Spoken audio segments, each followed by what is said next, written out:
आपकी चीनी दोस्तानी, आप कैसे हैं? नाज़रीन, हम सब जानते हैं मसनूई ज़हानत यानी AI इस ज़माने में सबसे मकबूल लफ्ज़ है। और आज मैं शहर तिएनजिन के एक मसनूई ज़हानत के हवाले से एक नुमाइश में हूँ। तो आइए हम एक साथ देखते हैं कि चीन में AI ने किस हद तक की है। तो सबसे पहले ज़रूर मेरे पीछे ये मशीन आपको दिखाऊंगी, आपको मुतारुफ करवाऊंगी। ये तो इंफ्रारेड सेंसर है। ये वबाई सूरत हाल में बहुत लाजमी एक टेक्नोलॉजी है। मैं आपको दिखाऊंगी ये सेंसर कैसा काम होता है। मैं आपको दिखाऊंगी कि आप देख दीजिए कि ये ब्लू रंग का है, ये तो ठंडा वाला है, और ये रेड रंग का है, ये गर्म वाला है। मेरा हाथ है, मैं ठंडा वाला पर लगाऊंगी। देखें ये ग्रीन है और मैं स्क्रीन पर लगाएंगे तो ये फिर ग्रीन कलर का है, और फिर भी मेरा हाथ गर्म वाला पे लगाऊंगी और फिर ऐसा करते हैं। देखेंगे यहाँ येलो बन गया है। मैं एक बार करूँगी क्योंकि गर्म है, और फिर रेड और येलो रंग का है। इसका मतलब है कि जब एक आदमी तो उनको बुखार आया है यानी उनकी टेम्परेचर ऊंची है, तो ये सेंसर अचानक उनकी दर्जाए हरारत को तशख़ीस कर सकता है। और नाज़रीन, जब AI का जिक्र की बात की जाए तो ज़रूर रोबोट का जिक्र किया जाता है। तो मैं आपको एक रोबोट दिखाऊंगी कि ये वाला है। ये एक फनकार रोबोट है, वो गाना गा रहा है। इसका नाम है xiaoluo है। xiaoluo एक फनकार रोबोट है, वो गाना गा सकते हैं और फिर भी डांस कर सकते हैं। देखिए उनकी उंगलियां हैं 1 2 3 4, बहुत लचकदार से हरकत कर रहा है। और मुंह है बहुत क्यूट है, उंगली है, फिंगर है। देखें फिंगर, वो मुंह कर रहे हैं, हरकत कर रहे हैं, और वो न सिर्फ गाना गा सकते हैं बल्कि वो डांस कर सकते हैं और टॉक शो भी कर सकते हैं यहाँ तक के, और फिर भी अच्छी तरह कहानी सुना सकते हैं। इसलिए वो हम इंसान के लिए एक बहुत अच्छी साथी है। और रोबोट न सिर्फ गाना गा सकते हैं बल्कि वो भी तस्वीर बना सकते हैं। मैं आपको दिखाऊंगी कि वो तस्वीर बना सकते हैं।您好，这个能用吗？现在？现在早上没有号了啊，来了。哦，那我们看看。哦，好的。क्योंकि अब तो आखिर ये बच्चा आ रहा है, वो हमारे पीछे से और हमारे आगे पहले उन्होंने तो अपॉइंटमेंट किया है, इसलिए वो कर रहा है। हम उनको उनकी जो हरकत को देखेंगे क्योंकि उन्होंने अपॉइंट किया है। देखेंगे ये बच्चे हैं, यहाँ सबसे पहले बच्चे को एक फोटो बनाया। देखते हैं कि ये बच्चे ज़्यादा खुश नहीं, उसको पता नहीं कि क्या हुआ है। तो सबसे पहले तो एक फोटो यानी ये मशीन उनका चेहरा को पहचान करता है। ठीक है, फिर भी देखें ये रोबोट है, हाथ को देखें और से देखें, ये हाथ को और से देखें जनाब, मेरे फिंगर हाथ को और से देखें। ये रोबोट तस्वीर बना रहा है।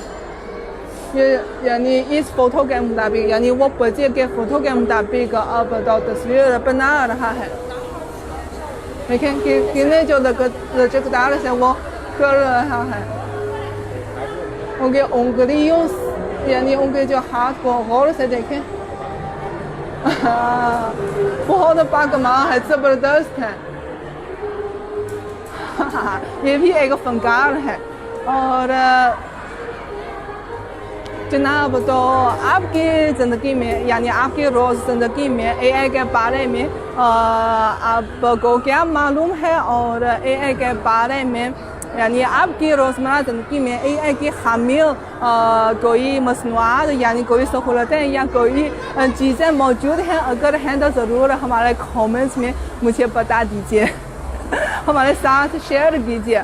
यानी हम अब तो चीनी लोगों के जो घर में ज़रूर एआई के खामियों यानी मसनूई ज़हानत के टेक्नोलॉजी के खामियों तो स्पीकर मौजूद हैं। हर दिन हम उनसे बात करते हैं कि यानी आज के जो मौसम बताएं और फिर खबर बताएं सुनाएं, इस तरह के हैं।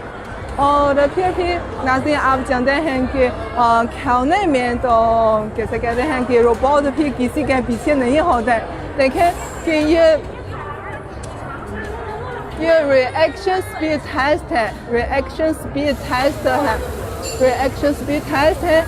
हम कहते हैं कि मशीन और इंसान के दरमियान एक मुकाबला है और हम कह सकते हैं कि कौन ज़्यादा तेज़ी से रिएक्ट कर सकता है यानी अमल कर सकता है।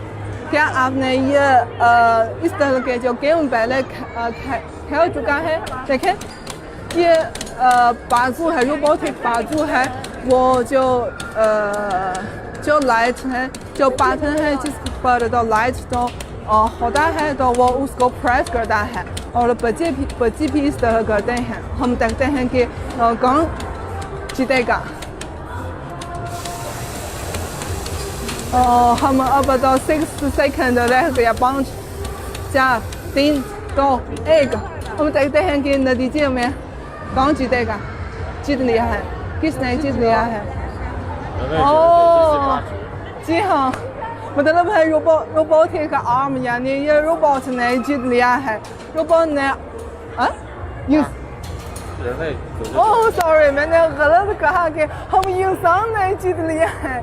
इंसान ने यानी 99 बार बटन्स ने सही तौर पर प्रेस किया है, जबकि रोबोट ने सिर्फ 80 बार प्रेस किया है। यानी अब तक हम इंसान ने जीत लिया है।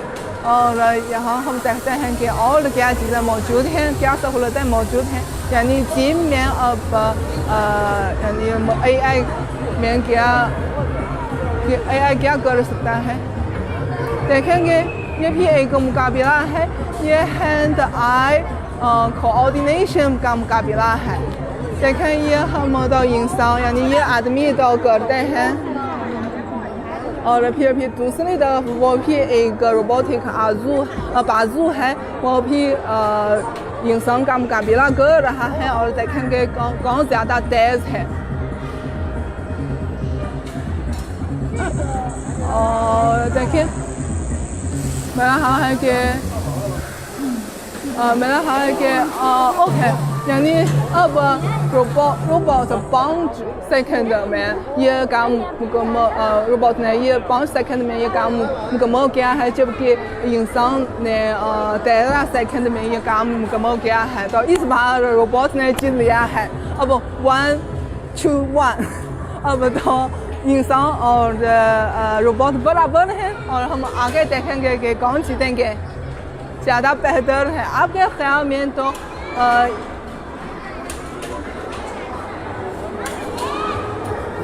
और देखेंगे ये आइस हॉकी रोबोट है, आइस हॉकी रोबोट है। देखेंगे कि ये आइस हॉकी रोबोट है, ये बच्चे उसके साथ खेल रहे हैं। ये रोबोट तो सही तौर पर यानी रोबोट यानी इस बॉल यानी इस ब्लैक बॉल को के जो हरकत के अमल को सही तौर पर ट्रैक कर सकता है और फिर जल्दी से फैसला करता है कि ये बॉल किस सीमत जाएगा, फिर उसको रोकता है और रद्द अमल करता है। देखेंगे देखेंगे ये इस रोबोटिक बाजू के पीछे ये दरवाज़ा है और अब तक ये रोबोटिक आर्म ने कामयाबी से इस लड़की के जो हरकत को यानी रोक दिया है। और ये मैंने कहा कि ये खिलाड़ियों के लिए इंतहाई अहम है, क्योंकि पहले वो तो रियल पर्सन के साथ वर्जिश करते हैं, लेकिन अगर इस तरह के जो टेक्नोलॉजी मौजूद हैं तो वो रोबोट के साथ मशक कर सकते हैं। रोबोट के साथ मशक बहुत अच्छी बात है, क्योंकि हम हर दिन उनके साथ वर्जिश कर सकते हैं। हमें जिम जाने की ज़रूरत नहीं है, क्योंकि हर वक्त हमारे साथ एक साथी है और खेलने में बहुत बाकमाल है। और नाज़रीन, यहाँ जो एक चीज़ इसमें मुझे सबसे ज़्यादा हैरत अंगेज लगती है तो ये वाला है। देखें, ये कैसे कहते हैं कि ये एक तस्वीर है, ये तो real time shot of the exhibition hall है। और फिर इससे यानी इस फोटो से यानी इस मशीन तो ये कर सकता है कि इस फोटो से मुख्तलिफ स्टाइल के जो तस्वीर बना सकते हैं। हम जानते हैं कि फ़न तो इंसान के अगल का एक बहुत खास हिस्सा है, जो फनकारों के जो कैसे कहते हैं कि अपने तजर्बे और सोच और जज्बे से करीबी तौर पर वाबस्ता है। इसलिए मशीन के लिए फ़नी काम करना बहुत मुश्किल है, लेकिन अब जिनमें मसनूई ज़हानत भी फ़नी काम में शामिल हो रही है, तो हमें तो इस पर बड़ी तवक्को है कि शायद मुस्तक़बिल में वो खुद एक तख्लीक के साथ के हामिल तस्वीर बना सकते हैं। और नाज़रीन, आप जानते हैं कि मैन्युफैक्चरिंग के हवाले से एक बहुत बड़ा मुल्क है, और लेकिन फिर भी सन 2018 में हमारे सदर शी जिनपिंग साहिब ने कहा था कि चीनी सनत को यानी चीनी इकोनॉमी को मायशत को अपग्रेड करनी चाहिए। यानी मुस्तक़बिल में चीन की तरक्की सिर्फ मैन्युफैक्चरिंग पर नहीं होगी। उन्होंने तो डिजिटल इकोनॉमी पर बहुत जोर दिया है। और फिर भी हालिया दिनों में हालिया सालों में उनकी हिदायत के तहत डिजिटल इकोनॉमी खास तौर पर 5G और इस तरह के जो AI फिर भी इंटरनेट के हवाले से तो चीन में तो काफ़ी तरक्की हासिल हुई है और फिर भी बड़ी कामयाबियाँ भी हासिल हुई हैं। अब इस तरह के जो रोबोटिक शायद आज आपने ज़्यादा तफरीही जो रोबोट देखा है, लेकिन अब भी जिनके मुख्तलिफ कारखानों में रोबोटिक आर्म्स यानी रोबोटिक बाजू का इस्तेमाल किया जा रहा है, जो वो तो भारी और मुश्किल काम कर रहे हैं, जिससे तो इंसान तो ज़्यादा तख्लीक काम कर सकते हैं। और खास तौर पर और हालिया दिनों में चीन की कैसे कहते हैं कि डिजिटल इकोनॉमी खास तौर पर AI चीन की तरक्की की एक अहम कुव्वत बन गई है।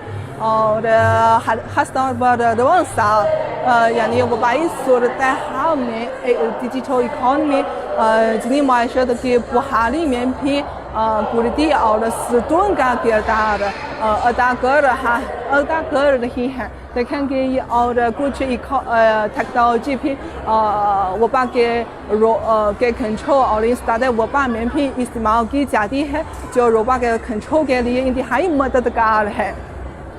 और कैसे कहते हैं कि जब मैं हालिया सालों में मैंने तो बहुत से पाकिस्तानी दोस्तों से मिले हैं और इनमें भी बहुत से साइंसदान हैं। वो तो अपने शोबे में और ख़ास तौर पर अपने शोबे में तो बड़ी टैलेंट रखते हैं और इनमें कुछ साइंसदान भी यहाँ तक कि दुनिया भर यानी आलमी सतह पे भी आला मियार का है यानी टॉप फहरिस्त में शामिल है। मसलन नैनो साइंस, कंप्यूटर साइंस और ज़रूरी साइंस, क्योंकि पाकिस्तान एक ज़रूरी मुल्क है। और फिर भी जेनेटिक इंजीनियरिंग के हवाले से पाकिस्तान का जो साइंटिस्ट हैं वो दुनिया के आगे हैं। और मुझे यकीन है कि उनकी जो रिसर्च के नतीजे हैं वो जल्दी से हमारे समाज में आ सकेंगे और फिर भी कैसे कहते हैं कि लोगों की ज़िंदगी की बेहतरी और मुल्क की तरक्की के लिए मदद फराहम कर सकेंगे। और नाज़रीन, आपने बहुत ज़्यादा देखा है और आपने देखे हैं कि शायद आपने भी इस बार पर तो देख लिया है कि मेरे पास बहुत से बच्चे हैं और वालिदैन हैं। और क्योंकि इस वक्त जिनमें समर वेकेशन का वक्त है और बहुत से तालिब इल्म है यहाँ अब साइंटिस्ट यानी टेक्नोलॉजी से लुत्फ़ उठा रहे हैं, क्योंकि यहाँ बहुत सी तफरीही सरगर्मियाँ भी मौजूद हैं। और एक बात मैं ज़रूर जिक्र करती हूँ कि साइंस है और साइंस और टेक्नोलॉजी के हवाले से जो तालीम है वो जिनमें बच्चों की तालीम का एक बहुत लाजमी हिस्सा है। और बचपन से लोगों को साइंस और टेक्नोलॉजी और तकरीर के हवाले से शऊर और दिलचस्पी को फ़रोग़ देने की कोशिश की भी जा रही है अब, क्योंकि हम जिन लोगों के नज़र में साइंस और टेक्नोलॉजी और तख्लीक एक मुल्क की तरक्की के लिए इंतहाई अहम है।